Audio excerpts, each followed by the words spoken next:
Halo semuanya, adik-adikku yang kakak sayangi, juga kakak cintai. Jumpa lagi ya dengan kakak ya. Masih bersama acara kita yaitu pembahasan soal-soal. Soal-soalnya nggak sembarangan adik-adik. Kita ambil soal-soal yang menarik ya. Apa itu soal-soal menarik menurut versi kakak? Soal yang menantang dan soalnya itu nggak biasa. Ya, seperti soal ini. Ini soal termasuk menantang. Soalnya nggak biasa. Loh, yang biasa tuh yang gimana? Yang biasa itu biasanya ada ya, yang ditanya kuat arus. Ya, tapi kali ini kuat arusnya sudah ada. Justru yang ditanya adalah hambatan. Itulah kenapa menjadi tidak biasa. Oke, kita bahas ya deh ya.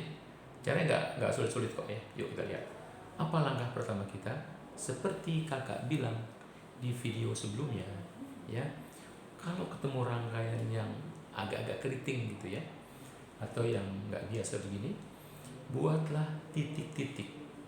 Karena titik-titik itu adalah jejak.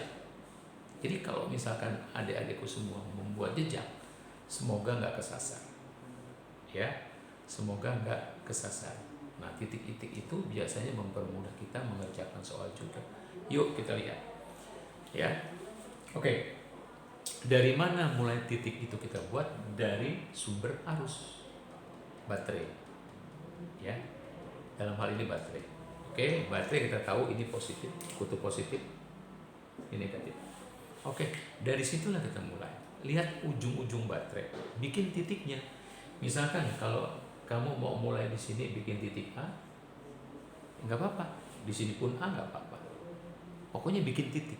Lalu setelah itu titik selanjutnya. Ini sudah titik yang berbeda adik-adikku sekalian. Kenapa? Karena dia dibatasi oleh sumber arus. Sehingga kalau ini A, ini pasti B. Bukan pasti B ya, bisa aja pasti C. Pokoknya bukan A lagi. Oke, ini lihat. Ada titik lagi di sini. Ini nggak ada batasnya. Makanya kita bisa bilang B. Ini juga gitu B. Karena tidak ada batas. Nah, sementara ini kita lihat ke atas. B di sini dibatasi oleh R, maka ini bukan B lagi atau bukan A lagi. Bikin titik yang lain apa? C boleh, Z boleh. Ya, oke, C. Maka ini C. Pasti C. Oke, langkah berikutnya apa? Yuk kita lihat apa yang ditanya. Yang ditanya adalah R1. Ya, R1, R2 tidak ada nilai, R3 ada nilai, yaitu 10 ohm ya. Oke, kakak lupa tulis 10 ohm. Oke. Di cabang 1 mengalirlah arus 5 ampere, di cabang 2 mengalirlah arus 2 ampere. Tapi di cabang 3 tidak diketahui, tapi bisa kita cari. Lewat apa? Lewat hukum Kirchhoff yang pertama. Hukum Kirchhoff yang pertama. Ya, hukum Kirchhoff pertama mengatakan jumlah arus yang masuk ke titik cabang, titik C namanya, sama dengan jumlah arus yang keluar, K, yang keluar dari titik cabang. Oke, kita lihat siapa sih yang masuk ke titik cabang? Ternyata 5 ampere. Ya, 5 ampere masuk ke titik cabang, 5 ampere. Yang keluar siapa? 2 ampere. Lalu supaya sama gimana? Karena yang masuk tuh baru 5. Yang masuk 5, yang keluar tuh baru 2. Berarti harus kita tambahin lagi keluar dari titik cabang dengan nilai 3 supaya sama. Oke, ternyata di sini nilai 3 ampere. Di jalur 3, jalur 1, jalur 2, jalur 3. Di jalur 3.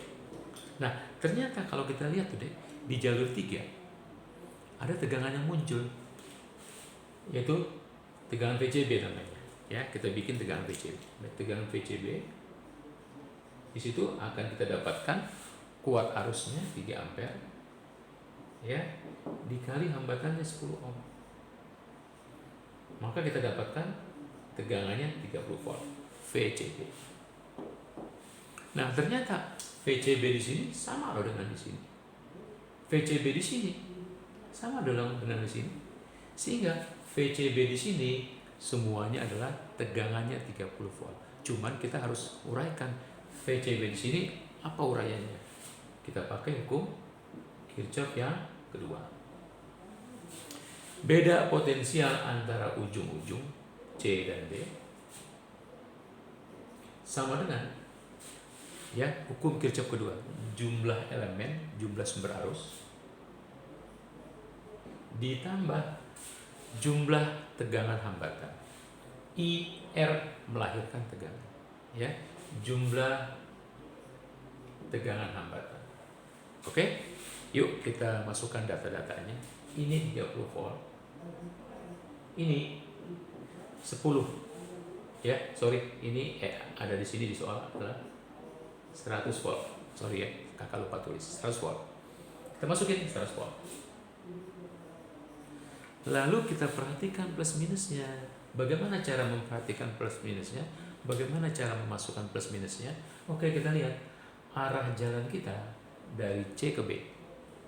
Itu artinya kita mengasumsikan VC, VDC lebih besar daripada di B, VB. Ya, kita asumsikan begitu. Nah, pada saat kita bergerak dari C ke B, kita menemukan kutub positif. Jadi kita masukkan positif. Selesai. Ya, ditambah I kali R yang ada di jaringan itu, yang ada di jalur itu. Apa saja I kali R? 5 kali R1. Masukin aja dulu, 5 kali R1. Oke.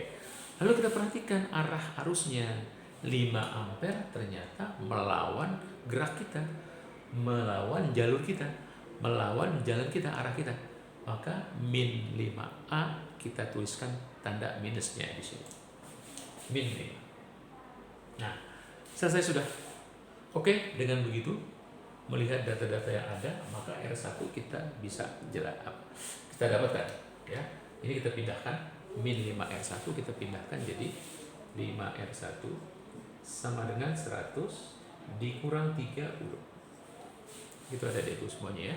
Oke, kita selesaikan 5R1 sama dengan 70, maka R1 kita dapatkan 70 dibagi 5 sama dengan 14 ohm. Oke, itulah penyelesaiannya adikku semuanya.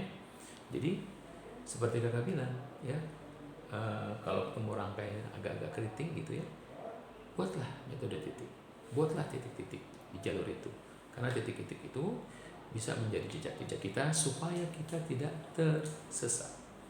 Oke, segitu dulu adikku, ya. Ketemu lagi dengan soal-soal yang menarik berikutnya. Salam sehat, penuh semangat. Bye.